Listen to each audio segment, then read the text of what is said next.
When I married Claire, I thought I had found my soulmate. We had been together for 5 years before tying the knot, and I trusted her completely. My relationship with her family was good, especially with her father, Richard. He was a wealthy businessman who had built his empire from the ground up. He treated me with respect, and we often discussed business, investments, and life goals. Over the years, we developed a bond that, in some ways, felt stronger than my bond with Claire.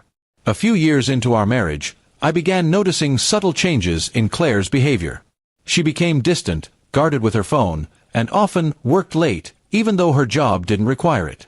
At first, I brushed it off, thinking maybe she was just stressed or going through a phase. But then, I started catching odd inconsistencies in her stories. One night, I overheard her talking in hushed tones on the phone, laughing in a way she hadn't with me in years. My gut told me something was very wrong. I decided to investigate. I didn't want to confront her without proof, so I began tracking her movements and checking her messages when she left her phone unattended. My suspicions were confirmed when I found a series of explicit texts and hotel reservations with a man I had never met. It was a devastating blow. She had been cheating on me for nearly a year, and from the looks of it, she had no plans to stop. At first, I wanted to confront her immediately, but then I remembered something: her father. Richard had always hinted that he valued loyalty and integrity above all else. He had even told me privately once, "If anyone ever betrays you, don't be quick to show your cards. Patience wins wars." I decided to take his advice to heart. I quietly collected evidence, screenshots, photos, even recordings of her phone calls. Then, without her knowing, I arranged a private dinner with Richard. Over a glass of whiskey, I showed him everything. I expected him to be furious, but instead he gave me a long, knowing look and said, "Son, you've just proven something I suspected for a long time. She's not the person I raised her to be." What I didn't know was that Richard was already drafting his will, and this revelation changed everything. He told me not to breathe a word to Claire yet and to let things play out. I agreed, keeping my cool at home and pretending nothing had happened. Meanwhile, Richard began quietly shifting his assets and finalizing legal documents. A few months later, tragedy struck. Richard passed away suddenly from a heart attack. The family was devastated, and Claire was too caught up in her grief to notice anything unusual.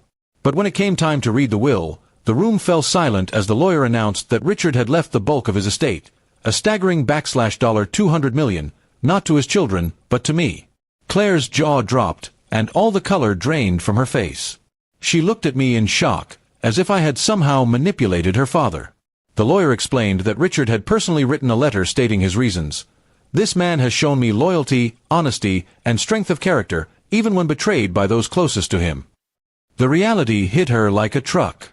She had not only lost my trust, but had also destroyed her relationship with her father without even realizing it.